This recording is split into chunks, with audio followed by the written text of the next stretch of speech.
Bine ați revenit pe canalul meu de YouTube, Sicart Handmade. În videotutorialul de astăzi o să lucrăm împreună o broșă din lână împăslită cu acul. Bine ați revenit pe canalul meu de YouTube, Sicart Handmade. În videotutorialul de astăzi o să realizăm împreună o broșă tricoloră.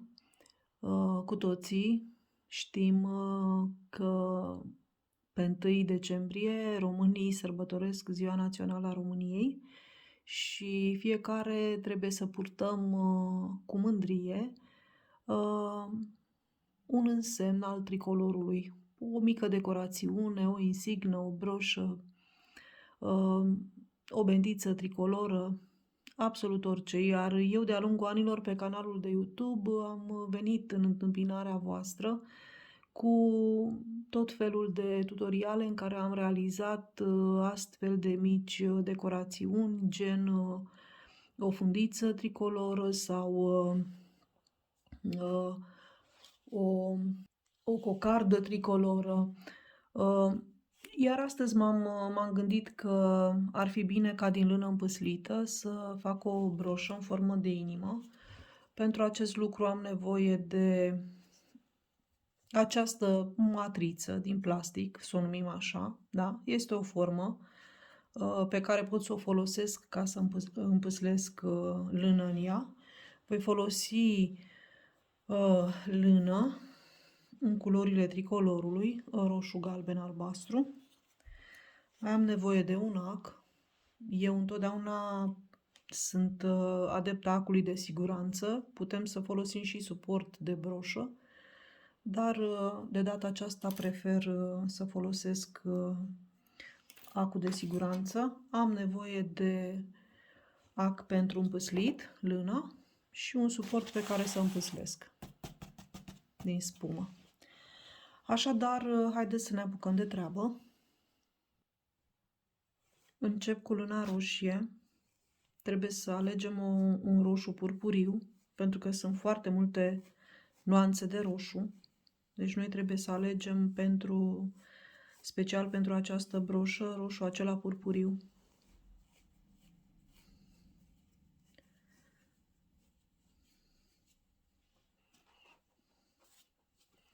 Atunci când împăslim lână într-o astfel de formă, trebuie să avem mare grijă să nu rupem acul. Dacă avem experiență puțină în lucru cu acul pentru împăslit, sigur o să o pățim, pentru că și eu am pățit-o de foarte multe ori până când am învățat cum să lucrez. Și știți cum se spune? Omul din greșeli învață. Am să fac baza roșie și completez absolut în toate zonele, să nu rămână goluri. Pe măsură ce voi realiza această broșă, am să mai opresc filmarea fix în momentele în care trebuie să împăslesc foarte mult și atunci ăștia sunt timpi morți. Și nu vreau din cauza aceasta să măresc durata filmării, pentru că nu are niciun sens. Pur și simplu, în momentul în care vă arăt etapele, atunci este important să știm ce și cum facem, dar la momentul în care eu, iată, acum împăslesc și doar împăslesc lâna ca să devină o bază fixă și destul de solidă, de rezistentă, nu are sens să filmez. Practic mai întrerup filmarea.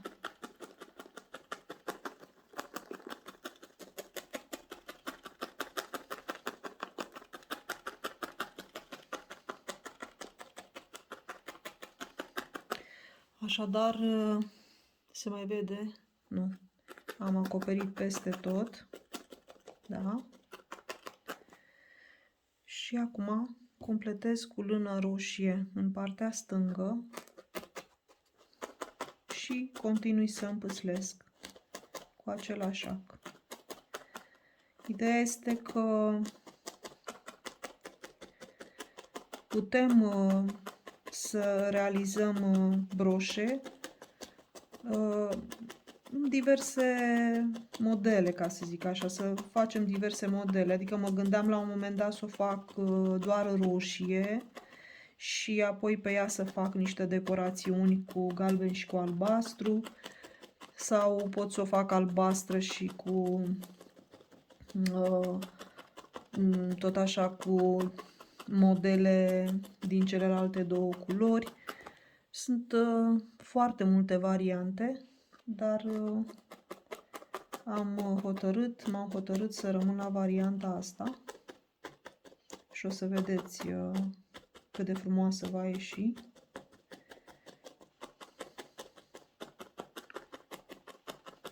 Dacă doriți să o cumpărați, să știți că am să o postez și pe site-ul meu. Vă las în descriere link-ul de la site și am să-i fac un preț special ca să poată cumpăra oricine își dorește o astfel de decorațiune. Pentru că odată cumpărată o astfel de decorațiune, să știți că o aveți toată viața. Nu trebuie să-ți mai cumperi la anul încă o broșă tricoloră.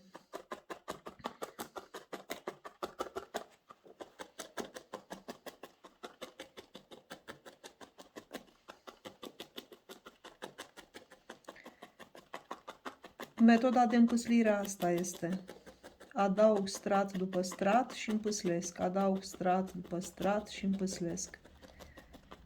Este un procedeu migălos, trebuie să ai puțină răbdare, dar rezultatul este absolut minunat. Absolut minunat.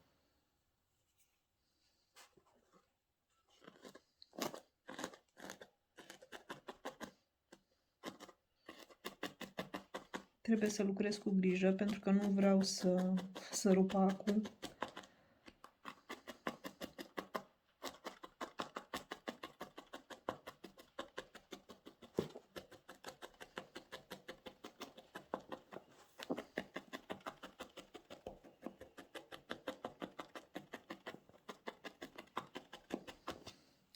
Îmi aduc aminte de începuturi, cât de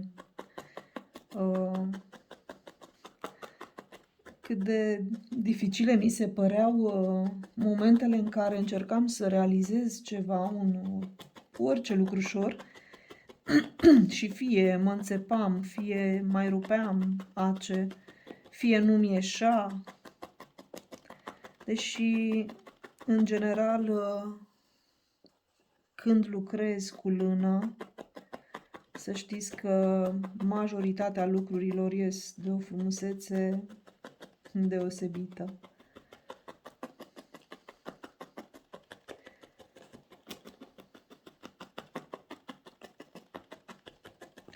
Așadar, am împăslit partea roșie.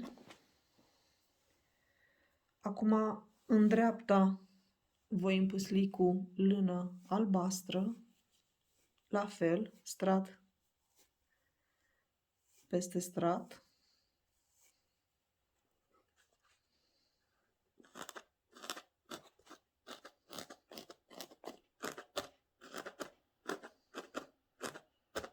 Este un albastru foarte frumos, intens, nu este albastru închis, este un albastru, un turcoaz, aș spune.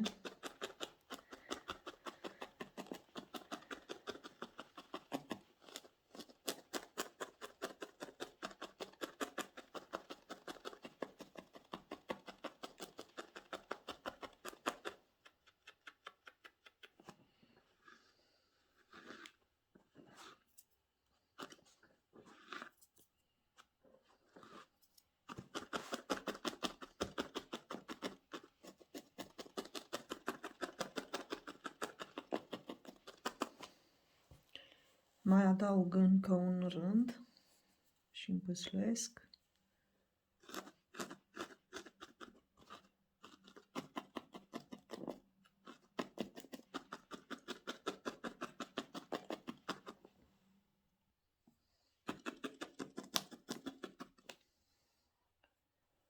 Iar acum voi adăuga pe mijloc galben.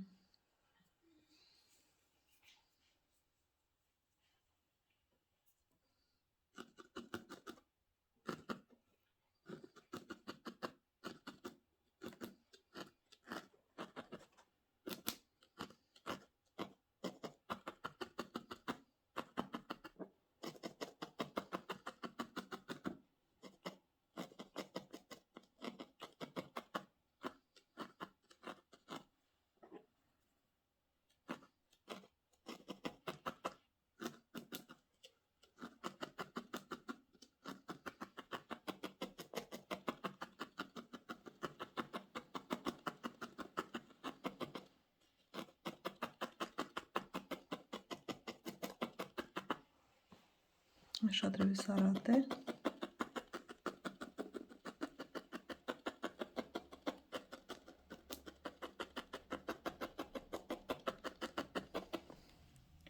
Și mai pun un pic de galben.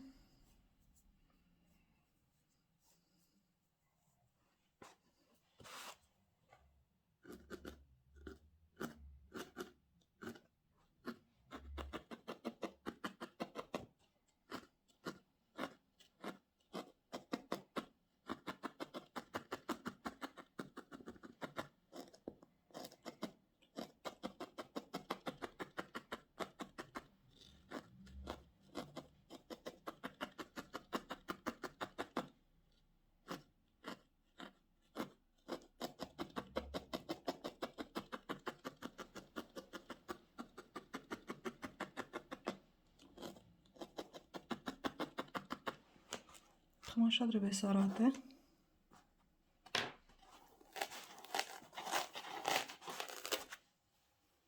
Da? Și acum inversăm și lucrăm. Împăslim până când devine nete de toată suprafața și mai punem un strat foarte fin de roșu.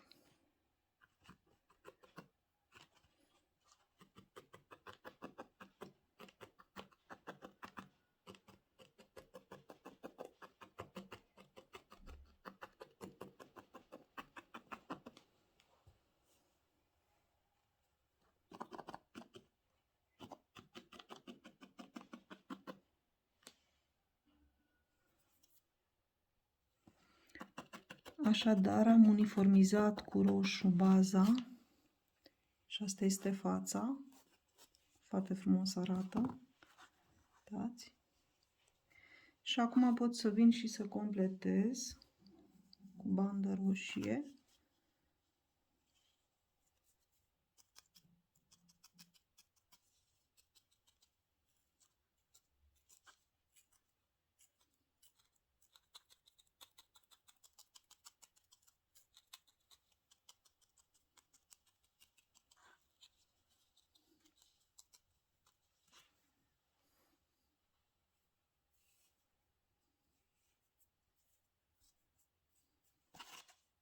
Și aici.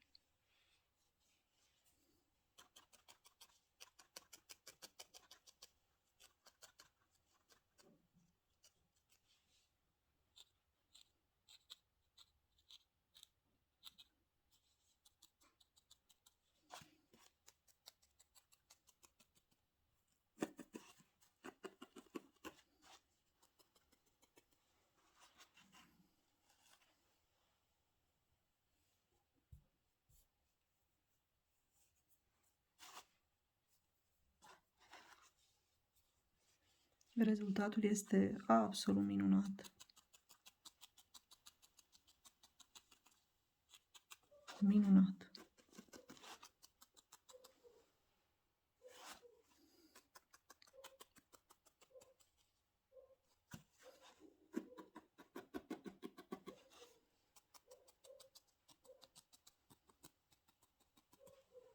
Iată. Și pe spate, fără să folosesc ață, da? Voi fixa acul tot prin împâslire cu lână, adaug lână și împâslesc. Și astfel obțin fixarea acului, o fixare a acului de siguranță foarte rezistent și foarte original, ca să zic așa. Nu se vede nicio formă de cusătură, nu trebuie să ascund capete de la ață sau ceva la modul acesta. Absolut minunat. Așadar, acesta a fost materialul meu de astăzi, în care v-am arătat cum să realizați o broșă tricoloră pe care să o purtăm cu ocazia Zilei României peste 2 zile, da? Ziua de 1 decembrie. Dacă nu vă confecționați, o puteți găsi pe site-ul meu, vă las linkul în descriere și puteți să faceți o comandă dacă vă doriți să o aveți. Iată.